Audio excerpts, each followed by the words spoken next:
Hello, welcome back to the reading of the poem of the Man God, written by Maria Valtorta, Volume 2. Excuse me. Chapter 266. Jesus works as a carpenter at Korazim. 31st August 1945. Jesus is working diligently in a carpenter's workshop. He is finishing a wheel. A delicate, sad child helps him, handing this or that tool to him. Manayan, although an idle witness, admires him sitting on a bench near a wall. Jesus has taken off his beautiful linen tunic and has put on a dark one, which is obviously not his own, as it reaches only halfway down his shins. It is an overall, clean although patched, which probably belonged to the deceased carpenter. Jesus encourages the boy with smiles and kind words, teaching him what he must do to prepare the glue properly and polish the sides of the chest. "It did not take you long to finish it, master," says Manayan, standing up and running a finger on the moldings of the finished chest that the boy is polishing with the fluid. "It was almost finished. I wish I had this work of yours, but the buyer has already come, and he seems to have acquired some rights. You have disappointed him. He was hoping to be able to take everything to make up for the little money he had lent. Now he has to take his articles and nothing else. If he were one who believed in you, they would be of infinite value to him. But did you hear? Leave him. On the other hand, there is some wood here, and the woman will be happy to make use of it and have some profit. Give an order for a chest, and I will make it for you." "Really, master?" "Do you intend to go on working?" "Until there is no more wood left. I am a conscientious worker, he says, smiling more frankly. "A chest made by you? Oh, what a relic! But what shall I put in it?" "Anything you like, Manayan. It will only be a chest." "But made by you." "So? The Father also made man. He made all men. And what did man put in himself? What do men put in themselves?" Jesus speaks while working, moving about, looking for the necessary tools, tightening vices, drilling, planing, turning, according to what is needed. "We have put sin in ourselves, that's true. See? And you may rest assured that man created by God is worth much more than a chest made by me. Never mix up objects and actions.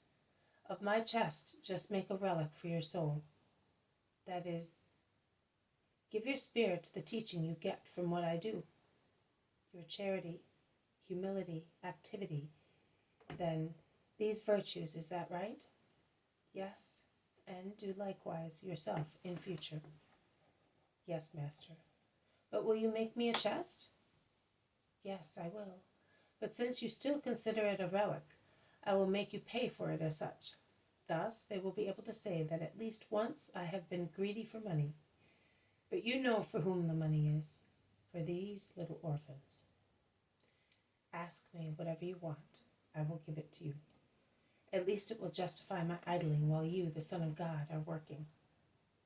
"Agreed. With no sweat on your brow, you shall eat your bread." "But that was said for the guilty man, not for you." "Oh, one day I shall be the guilty one, and I shall have on me all the sins of the world. I will take them away with me on my first departure. And do you think that the world will not sin anymore? It should not, but it will always sin. That is why the burden I shall have on me will be such as to break my heart, because I will have to bear the sins committed from the time of Adam down to that hour, and those from that hour until the end of the world. I will expiate everything on behalf of man. And yet man will not understand you and will not love you. Do you think that Korazim will turn to you because of this holy silent lesson you are giving by this work you are doing to help a family? No, they will not. They will say, he preferred to work to kill the time and keep the money for himself. I had no more money. I had given it all. I always give everything I have, to the last little coin, and I have worked to give the money away. And what about food for yourself and Matthew? God would have provided it, but you gave us to eat. Of course. How did you do that? Ask the landlord. I will, as soon as we go back to Capernaum. Jesus smiles mildly into his fair beard. In the silence that follows, one can hear only the squeaking of the vise tightening on the two pieces of a wheel. Then Manaen asks, what are you thinking of doing before the Sabbath? I will go to Capernaum and wait for the apostles. We decided to meet every Sabbath Eve and spend the Sabbath all together. Then I will give them instructions, and if Matthew is well, there will be 6 couples going out to evangelize. If not, do you wish to go with them? I would rather stay with you, Master, but may I give you a piece of advice? Tell me. I will accept it if it is just. Never be all by yourself. You have many enemies, Master. I know. But do you think that the apostles would be of much help in case of danger? They love you, I think. Of course, but that would not help. If my enemies are thinking of capturing me, they would come with greater forces than the apostles. It does not matter. Do not be alone. Excuse me. In 2 weeks' time, many disciples will join me. I am going to prepare them to send them to evangelize as well. I will no longer be alone. Do not worry. While they are talking thus, many curious people of Korazim come to eye them, and then go away without speaking. They are astonished, seeing you work.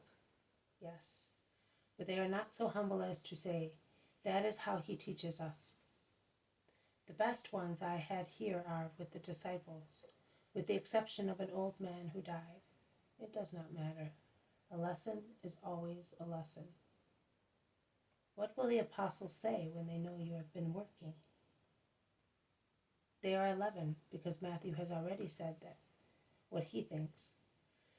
There will be 11 different opinions, and most of them will oppose me, but it will help me to teach them. Will you let me attend the lesson? If you wish to stay. But I am a disciple. They are apostles. What is good for apostles will be good also for a disciple. They may resent being reminded what justice is in my presence. It will do their humility good. Stay, Manaen. I keep you willingly with me, and I remain willingly with you. The woman shows herself and says, your meal is ready, Master, but you are working too much. I am earning my bread, woman, and here is another customer. He wants a chest as well, and he will pay a good price for it. The place where you keep the wood will be empty, says Jesus, taking off the worn-out apron he had on, and going out of the room to wash himself in a basin. The woman brought him into the kitchen garden, and with one of the uncertain smiles that reappear after a long period of deep sorrow, she says, the place for the wood is empty. The place for the wood empty, the house full of your presence, and my heart in peace. I am no longer afraid of tomorrow, Master, and you, be not afraid that we may ever forget you. They enter the kitchen, and it all ends. This has been a reading from the poem of the Man God, written by Maria Valtorta, Volume 2, Chapter 266. Jesus works as a carpenter at Korazim. Thank you for listening. I will see you tomorrow. May God bless you, and may peace be with you.